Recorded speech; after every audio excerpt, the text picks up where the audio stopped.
నమస్తే అండి. అన్ సీజన్లో చింత చిగురు కోసుకుందాం. నాకు చింత చిగురుతో ఏం చేస్తానో చికెను చింత చిగురు వేద్దామని చెప్పి నేను ఈ చింత చిగురు ఆకులన్నీ తీసేసి ఎప్పుడు కావాలంటే అప్పుడు ఆకులు తీసేస్తే నాకు చింత చిగురు వస్తుంది. అన్ సీజన్లో చింత చిగురు మనం ఇలా చింత చెట్లని కుండీల్లో పెట్టుకుంటాం. చింత ఆకు కావాలి అన్నప్పుడల్లా ఏం చేయాలంటే ముదిరిపోయిన ఆకంతా తీసేసి నీళ్లు పట్టేసి వదిలేస్తే మంచిగా చిగురు వస్తుంది. మనకి సీజన్లోనే చింతాకు చాలా రేటు. అన్ సీజన్లో అసలు దొరకదు చింతాకు. నాకు ఎప్పుడు చింతాకు కావాలన్నా ఇక్కడ 3 చెట్లు ఉన్నాయి. చక్కగా కుండీలో పెట్టుకున్న పైన 4 చెట్లు. చక్కగా చింతాకుని కోసుకుంటాను, కూరల్లోకి వాడుకుంటాను. చిగురు వచ్చినాక చూపిస్తా.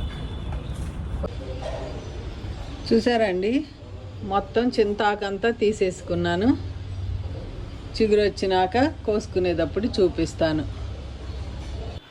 నేను ఎప్పుడు చింత చిగురు కావాలంటే అప్పుడు ఇట్లా ఆకు దూసేస్తానండి. దూస్తే వస్తుంది.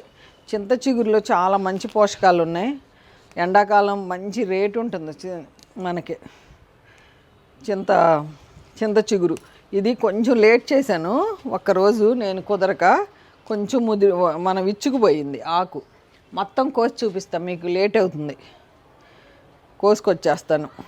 ఇదిగోండి, ఇట్లా ఉన్నప్పుడు కోసుకుంటే మనకు చాలా బాగుంటుంది. ఇదేమైందంటే కొంచెం ఇచ్చుకుంది, అయినా బాగుంటుంది. ఇదిగోండి, ఇట్లా తుంచేసుకుంటామే. మరలా చిగురు వస్తుంది. మరలా మీకు చూపిస్తా ఎన్ని రూపాయలు ఉంటుందో అసలు చింత చిగురు. ఇప్పుడు ఇది కోసేది 200 పైనే ఉంటుంది డబ్బులు చూసుకుంటే. ఇదిగోండి, చక్కగా ఇట్లా ఆకులన్నీ తీసేస్తా. ఇక్కడ 3 చెట్లు ఉన్నాయి. నాకు పైన ఒకటి ఉంది. 4 చెట్లు. పద్మాంటి ఏ చెట్లు చూసినా చింత చెట్లు 4, రేయి చెట్లు 4, దానిమ్మ చెట్లు ఒక 8. ఎందుకు పద్మాంటి నీకు ఈ పిచ్చి అంటే, ఏమండి చిన్నప్పుడు రోజులు మరి మనకు అందరికీ తెలియాలి. అందరికీ అంటే ఏం చేయాలండి, ఇట్లా చింత చిగురు కోసం ఎక్కడికి వెళ్తామండి? రోడ్డు మీదకి వెళ్తే ఇంత చింత చిగురు 200 అంటే నాకు ప్రాణం ఒప్పలేదండి. నాకు ఎందుకండి, ఆ డబ్బులు పెట్టుకున్నాం అనుకో చక్కగా మొక్కలను పెంచుకోవచ్చు. మంచిగా మన ఇంట్లోనే చింత చిగురు ఎప్పుడు కావాలంటే అప్పుడు. ఎక్కడ దొరకదు. మన పద్మాంటి ఇంట్లో మట్టికి మనకి 365 రోజు చింత చిగురు కావాలంటే కోసుకోవచ్చు. ఎంత వస్తుందో చూద్దరు. కానీ నాకు చింత చిగురు కోస్తా అంటే నవ్వు వస్తుంది. ఎంత చిగురు వచ్చిందో చూడండి. 200 రూపాయల చిగురు వచ్చేసింది. ఏదో సరదా అండి. అసలు ఈ ఆనందం ఎక్కడ దొరుకుతుంది చెప్పండి? దీంతో మేము చింత చిగురు మెత్తళ్ళు వండేవాళ్ళం. అస్సలు అదిరిపోతుంది. మా ఇంట్లో అందరికీ ఇష్టం. కాకపోతే అది వండేటప్పుడు వాసన వస్తుంది, తినేటప్పుడు మట్టికి సూపర్గా ఉంటుంది. చింత చిగురు మెత్తళ్ళు రుచి చూసిన వాళ్ళు కామెంట్ రాయండి. ఏమండో వెజిటేరియన్ వాళ్ళు మట్టికి మమ్మల్ని స్కిప్ చేసేయండి. వీళ్ళు ఇట్లా రకరకాల వంటలు ఇవన్నీ ఎక్కడి నుంచి నేర్చుకున్నామని మా చిన్నప్పటి నుంచి మరి చింత చిగురు పప్పు, చింత చిగురు అన్నిట్లోనూ మేము వేసుకుంటామండి. చాలా బాగుంటుంది చింత చిగురు. చూసారుగా, మరలా వస్తుంది. ఇది కోసేసాను అనుకోవద్దు. ఎంత వచ్చింది? అన్ సీజన్లో చింత చిగురు మన పద్మాంటి ఇంట్లోనే దొరుకుతుంది. నిజంగా చింత చిగురు ఇష్టపడిన వాళ్ళు ఉండరు. అంత బాగుంటుంది. లోపలికి వెళ్దాం రండి. చింతాకుతో ఎన్ని రకాలు చేసుకోవచ్చో. మన నల్లగారంలో వేసుకోవచ్చు, మన నువ్వుల పొడిలో వేసుకోవచ్చు, అట్లా వేరుశనగ పప్పుల పొడి అన్నిట్లోనూ వేసుకోవచ్చు.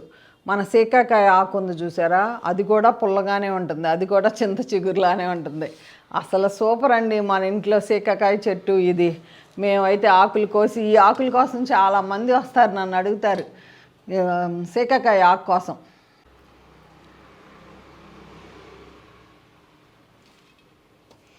అది ఎండాకాలం వస్తుంది, వచ్చేసింది. హైదరాబాద్లో అయితే ఎండలు బాగా ఉన్నాయి. నేనైతే సాయంత్రం పూటే ఇస్తున్నాను నీళ్ళు. పొద్దున్నే అడావిడిగా పని చేసుకుంటున్నాను. ఇంత చింత చిగురు వచ్చింది. దీన్ని ఏం చేస్తానో చూస్తాను. చెప్పింది ఒకటి చెయ్యను కదా నేను. ఆలోచనలు చాలా ఉన్నాయి. వెర్రి నువ్వుల నూనె నువ్వుల పొడి చెయ్యాలా లేకపోతే ఏం చేయాలో తెలీదు. నేనైతే ఫస్ట్ చింత చిగురు నాకు ఎందుకు కావాలంటే వెర్రి నువ్వులతో నేను పొడి చేయాలని.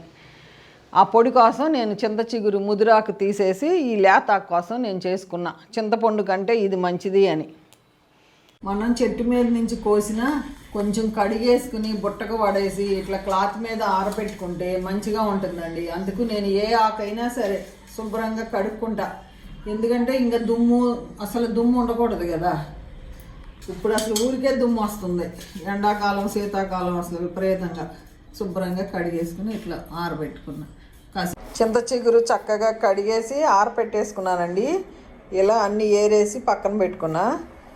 ఇది ఒక టిష్యూలో చుట్టి పక్కన పెడతాను. ఇట్లా కోసిన కొద్దికి మరలా చింత చిగురు వస్తానే ఉందండి. నేను ఇప్పటికి ఎన్నిసార్లు కోసానో మరలా పప్పులోకి రెడీ అయిపోయింది చింత చిగురు. చూసారా, ఇట్లా ఉన్న చిగురు చాలా బాగుంటుంది. ఇట్లా ఉన్నది ఇట్లా ఇట్లా మరలా కోసేస్తాను. కోసుకుని వాడుకుంటాను. అన్ సీజన్లో చింత చిగురు మన మిద్దె తోటలో.